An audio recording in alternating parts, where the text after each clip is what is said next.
Hello everyone, कैसे हो आप लोग। मैं हूं आपकी लाइफ कोच प्रीति तुलसियान। आज मैं जो टॉपिक लेके आई हूं आपके सामने वो है विजुअलाइजेशन का। एक्चुअली विजुअलाइजेशन बहुत सारे कोचेस भी बताते हैं, सब लोग बताते हैं कि हमें विजुअलाइज करना चाहिए जो भी हम पाना चाहते हैं, लेकिन किस तरीके से हमें करना चाहिए, क्या उसका सही तरीका है, वो मैं बताने जा रही हूँ।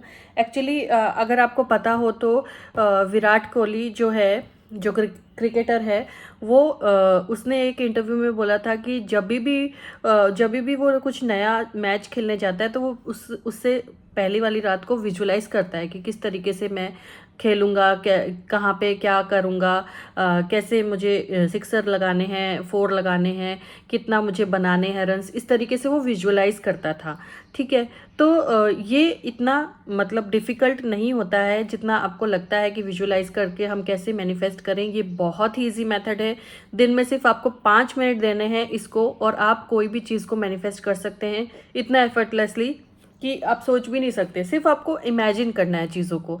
ठीक है। इमेजिन करने के साथ साथ अगर आप उसमें फीलिंग्स भी ऐड कर देते हो ना, तो सच में आपकी जो विश है वो बहुत ही जल्दी मैनिफेस्ट हो सकती है। सबसे पहले आपको विजुअलाइज करने से पहले मेडिटेशन करना चाहिए थोड़ी देर, ताकि आपके जो विचार हैं, जो अनलिमिटेड थॉट्स हैं, वो शांत हो जाएं, थोड़े कम हो जाएं, जिससे कि आप इजीली विजुअलाइज कर सको चीज़ों को। अभी काफ़ी लोगों को विजुअलाइज करने में प्रॉब्लम होती है।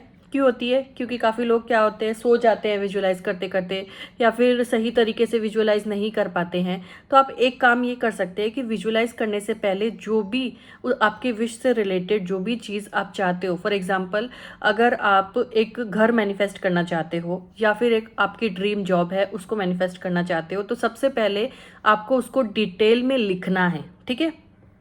डिटेल में लिखना मतलब कि हर एक बारीक से बारीक चीज़ें उसकी लिखनी है, कि आप कैसे एंटर हुए उधर जहाँ पे आपकी जॉब का इंटरव्यू था, कैसे एंटर हुए, किस तरीके से आप अंदर पहले रिसेप्शन पे जाते हो, फिर मतलब जो भी कैबिन पूछते हो कि उनका कैबिन कहाँ पे है, फिर वो आप लिफ्ट से ऊपर जाते हो, उसके बाद में आप डोर खोलते हो तो आप उनको देख के स्माइल करते हैं, वो भी इंटरव्यूअर्स भी आपको देख के स्माइल करते हैं। उसके बाद में किस तरीके से वो आपका इंटरव्यू लेते हैं, क्या क्या क्वेश्चंस वो आपसे पूछते हैं और आप कैसे उनको इम्प्रेस कर देते हो, और वो आपको लास्ट में कॉन्ग्रेचुलेशंस बोलते हैं और आप एकदम से बहुत खुश हो जाते हो। वो आपको बहुत अप्रिशिएट करते हैं, आपकी नॉलेज, आपका जो भी काम है उनको बहुत ही ज़्यादा इम्प्रेस करता है, तो आप बहुत खुश हो जाते हो। फिर आप खुशी खुशी हंसते हंसते कैबिन से बाहर निकलते हो, और सबसे पहले आप किसको कॉल करोगे, किसको कॉल करते हो, ये आपको इमेजिन करना है। किसको मतलब कौन कौन आप किसको सबसे पहले कॉल कर रहे हो, फिर किस तरीके से आपकी बातें हो रही है। फॉर एग्जांपल अगर आपको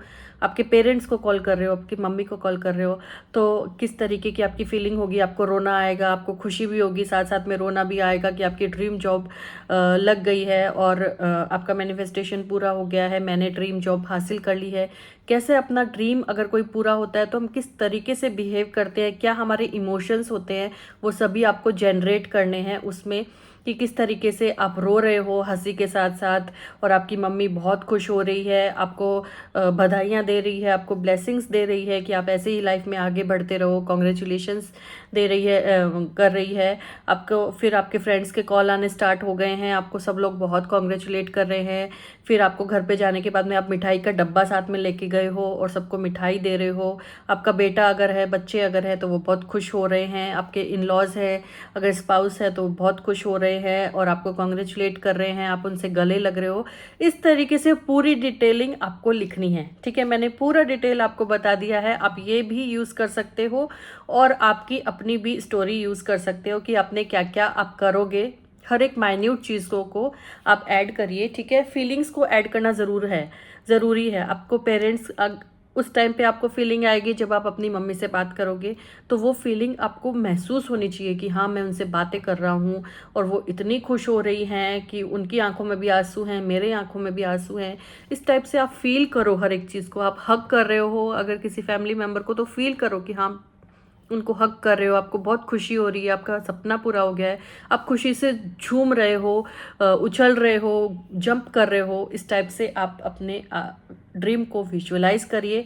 ठीक है। ये बहुत ही ज़्यादा अफेक्टिव तरीका है कोई भी चीज़ को जल्दी मैनिफेस्ट करने के लिए। लेकिन मैंने आपको इसके लिए बताया है कि काफ़ी लोगों से विजुअलाइज करना मुश्किल होता है। आप इसने ये आपकी पूरी स्क्रिप्ट तैयार हो गई है, ठीक है।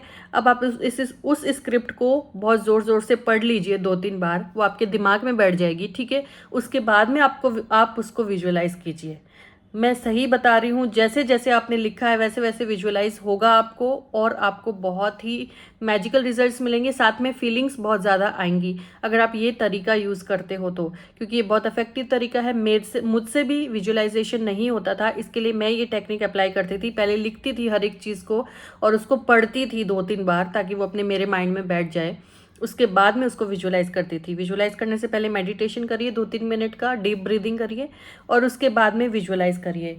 और ये विजुअलाइजेशन आप हर एक टेक्निक, हर एक डिज़ायर के लिए कर सकते हो। चाहे आपको हेल्थ ठीक करनी है, चाहे आपको रिलेशनशिप अच्छा करना है, चाहे आपको मनी मैनिफेस्ट करना है, चाहे आपको जॉब मैनिफेस्ट करनी है, करियर में ग्रो करना है, बिजनेस में ग्रो करना है, कोई भी टेक्निक कोई भी डिज़ायर्स के लिए आप इसको यूज़ कर सकते हो। बहुत ही इफेक्टिव तरीका है। अगर आपने 7 डेज भी इसको लगातार और फीलिंग्स के साथ कर लिया ना, तो विद इन 7 डेज भी इसके रिजल्ट्स आ सकते हैं। लेकिन सबसे पहली बात ये है कि आपको डेस्परेट नहीं होना है। कोई भी टेक्निक्स अगर आप करते हो, आपको लेट गो करना बहुत ज़रूरी होता है। लेट गो का मतलब ये है कि मान लीजिए आपने उस टेक्निक को 30 डेज तक किया, ठीक है। उसके बाद में क्या तो आपको 30 डेज में ही आप उसको रिजल्ट मिल जाएंगे अगर आप डेस्परेट नहीं हो तो। अगर आप डेस्परेट हो उसको लेके और आप उसको छोड़ नहीं पा रहे हो, ऐसे आपको है कि मैं एक दिन भी विजुअलाइज नहीं करूँगा तो मेरे को वो विश नहीं मिलेगी, तो मैं आपको एक चीज़ बता देना चाहती हूँ कि जब आप कोई भी लेटर है लिखते हो, उसको पोस्ट करते हो, तो उसको पोस्ट करना पड़ता है ताकि आपको उसका रिप्लाई आ सके। जब तक आप उसको पोस्ट ही नहीं करोगे, छोड़ोगे ही नहीं, अपने पास लेके होल्ड करके बैठे रहोगे, तब तक सामने वाला आपको रिप्लाई कैसे देगा? रिप्लाई कभी मिलता है आपको? जब आपका लेटर जो है वो चला जाता है, डाकिया उसको जाके देता है, उसके बाद में उसका रिप्लाई आता है।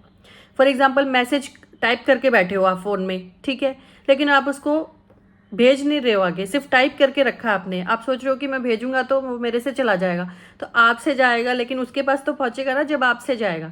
तो वही है कि जब आप लेट गो करने का मतलब यही है कि आप अपने साइड से छोड़ दो कि मेरी तरफ से पूरा कंप्लीट हो चुका है, 100% हो चुका है। अब सामने वाले का आंसर आएगा, और आएगा क्यों आएगा?